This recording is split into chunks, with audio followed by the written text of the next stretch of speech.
Okay, so you guys, this story about Tom Homan taking the $50,000 bribe is so insane, but it is also part of a larger story about the corruption of this administration, and we've got to pay attention.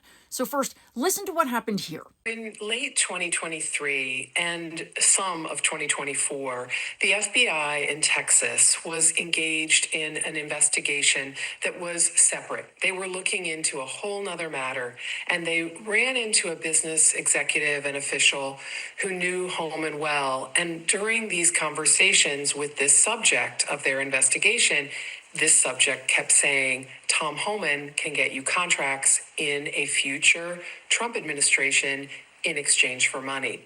This intermediary for Homan proposed that the undercover agents posing as business executives pay $1 million and that they would land them some great contracts when Trump was elected.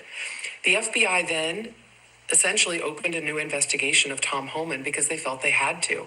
And they began reaching out to him, having communications with him and his intermediary.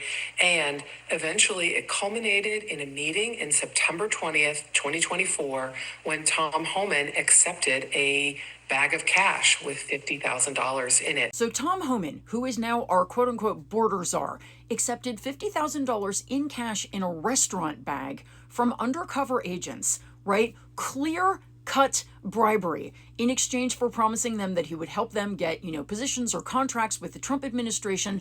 And the Trump administration killed this investigation as soon as they came into office. And before you say, well, that was just a one-time thing, I'm sorry, but he also worked as a consultant for Geo Group for the 2 years before the election, and he took tons of cash from them. Now they are raking in hundreds of millions of dollars in ICE contracts. And frankly, this kind of corruption is rife in the Trump administration. There are so many headlines, we've grown numb to them. You can find one for almost every single cabinet member. There's bribery, there's cash in bags, there's quid pro quos. Trump loves corrupt politicians so much that he's granted clemency to 16 of them so far. He's even got a special talent for accusing his enemies of exactly the kind of lawbreaking that his cabinet members are doing. As for Trump's own personal corruption and the billions of dollars he is making profiting off of the presidency, that would require a long video all of its own. Now we have Trump personally pressuring his attorney general to go after his enemies with unfounded cases. This is something that even the Supreme Court, yes,